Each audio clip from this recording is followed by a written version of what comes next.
You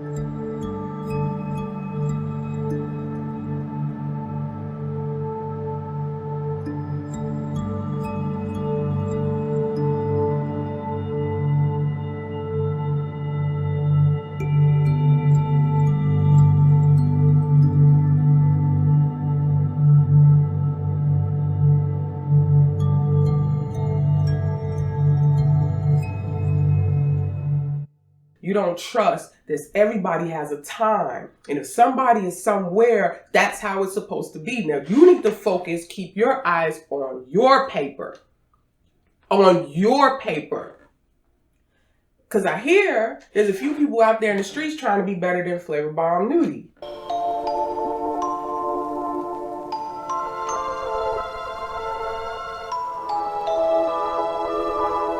Welcome back. Welcome back as I invoke the curse of jealousy, which I believe is the father of murder. This curse is one of the most, I don't even want to say heartbreaking curses. This curse is tricky, and none of us are exempt from it. So dive in deep with me here today and let me give you jealousy. Don't you want it? Don't you like it? Of course, you like the way it feels, don't you?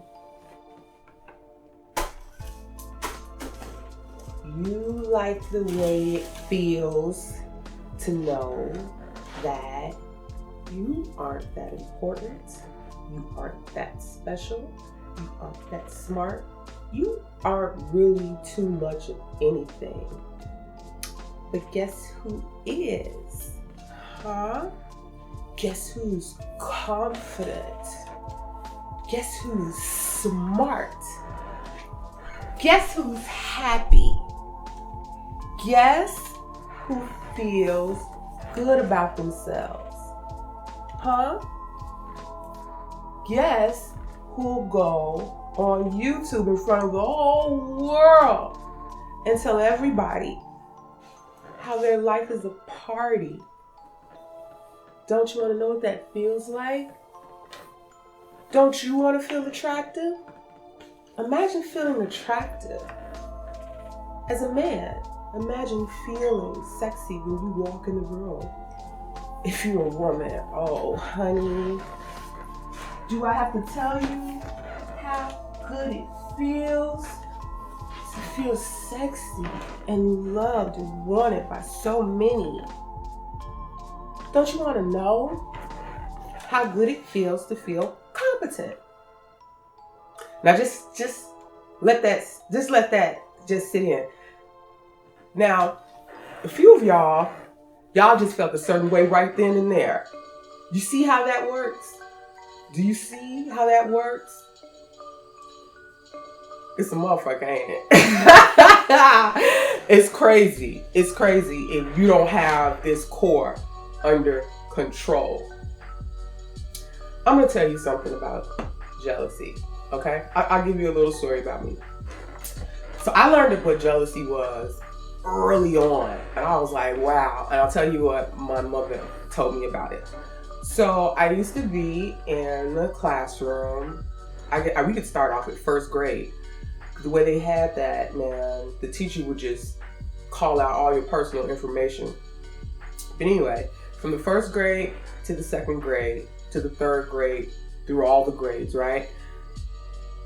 The kids in the classroom found out that I was the only child. I would hear them whispering, she's the only child. She's the only child. She's the only child. You know what? Maybe there might be one other child. Maybe that was the only child in the room. And we were treated a certain way. Comments like, oh, I bet you get whatever you want, don't you? You're spoiled, aren't you? weird comments like this. What'd you have for dinner last night?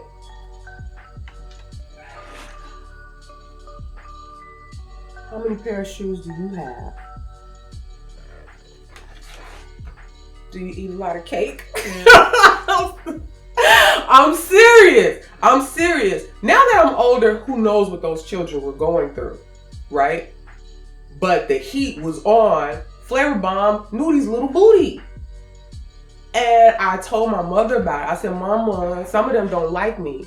And they're mad at me because I'm the only child. She said, baby, they're jealous of you. And this is what she said. Rest her soul. I guess it was a good thing or a bad thing, but this is what she said. She said, baby, they're jealous of you. She said, people are always going to be jealous of you.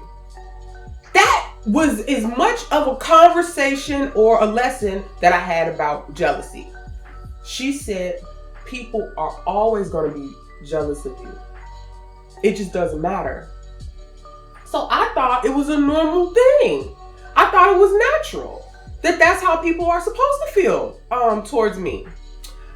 I have a very, I don't even know, you might want to call it a mentally challenged personality. I get very, very excited about things. Like this little spin I've been doing. I do gig work, right?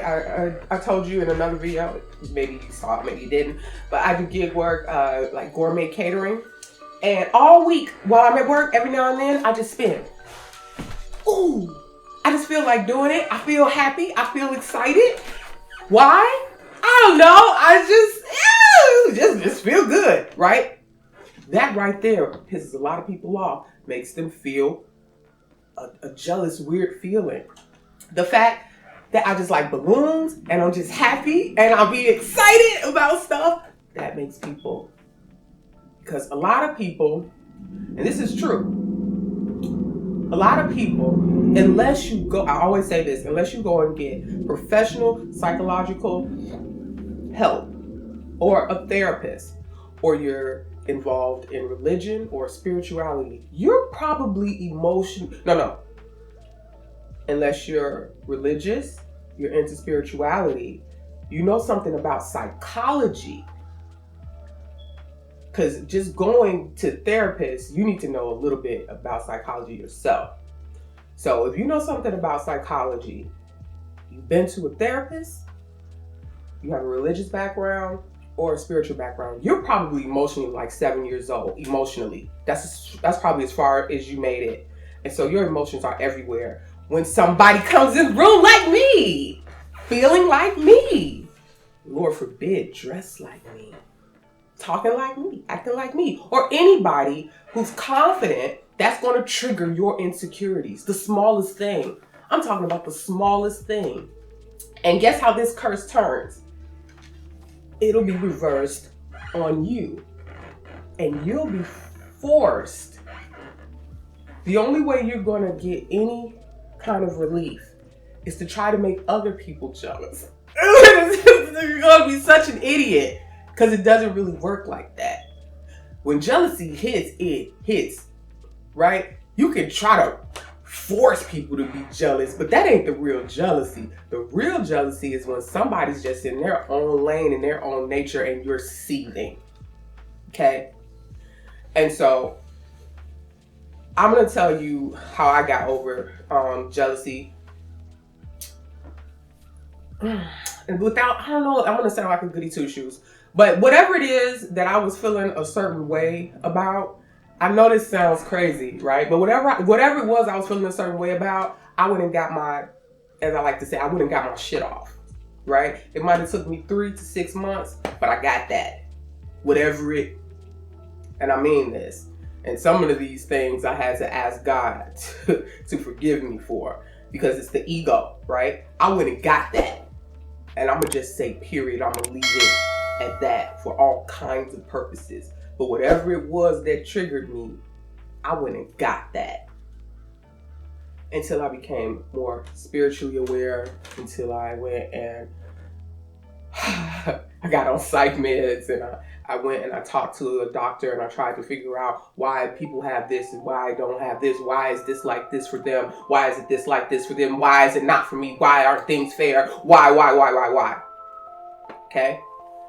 And it's the father of murder, because jealousy is like, emotionally, it just pushes further and further until it's nothing else you can do but actually murder the person. There's nothing else you can do. If you wanted to take a woman's beauty, people will splash acid in their face. Guess what happens after that? She comes on a social platform, and now she's a millionaire. Everybody has a bleeding heart for her because of what happened to her. You do some terrible shit to somebody, you think you're gonna take that from them, you're gonna blow them up even more. That's why there's nothing you can really do to a person that you're starting to feel this jealousy for. Eventually, you'll be so jealous of them, the only way to get rid of them is to murder them. But guess what? You'll still be jealous, because there are going to be people just walking down the street that remind you of them. There are going to be people whose names are the same. I can just imagine how many women were jealous of Marilyn Monroe. And guess what? They're still jealous. See how that go? People were jealous of Jesus. Jesus still hot.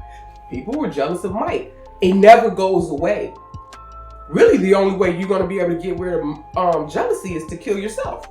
I mean, unalive, let's say. Because it's not going to go away if you don't get that under control. You think even if you take this person away, it'll go away. It won't. You'll have to, literally, you're going to have to get rid of those brains. You'll have to get rid of those. That's why it's so important to center yourself. If you see somebody with something and you think you want it, first of all, let's look at what they have that you don't have. Think about it like this. You don't know what a person has been through, what they're going through, or how many lifetimes it took them. Let's take Beyonce.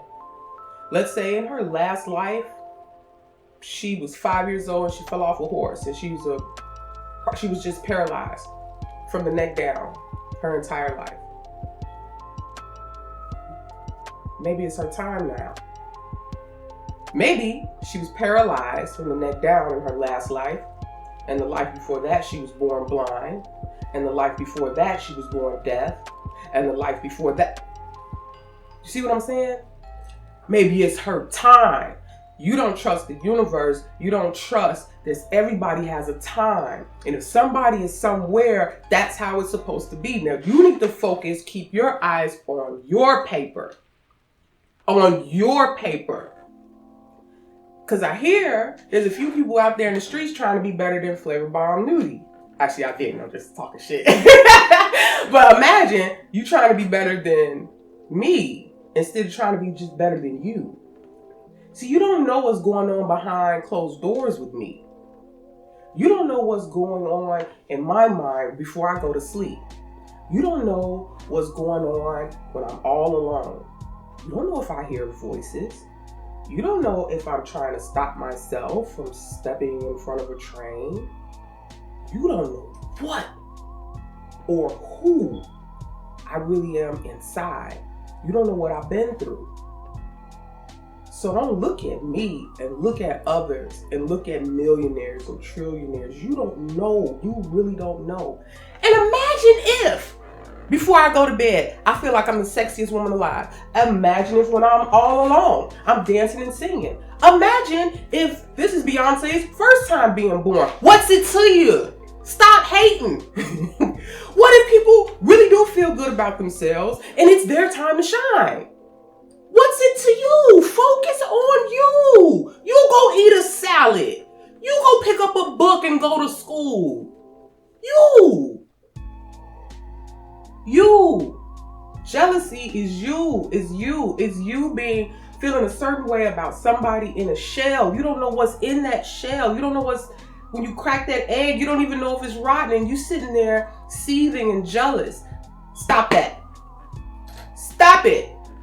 No more jealousy. Is one of the most disgusting spiritual curses you can have. And guess what?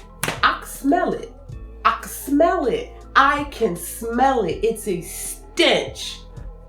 Spiritually, I smell it when I come into the room.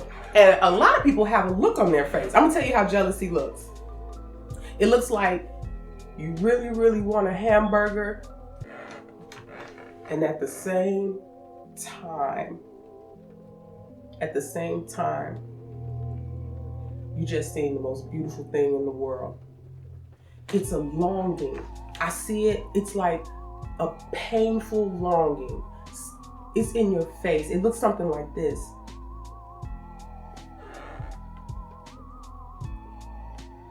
So many fucking little micro expressions going on.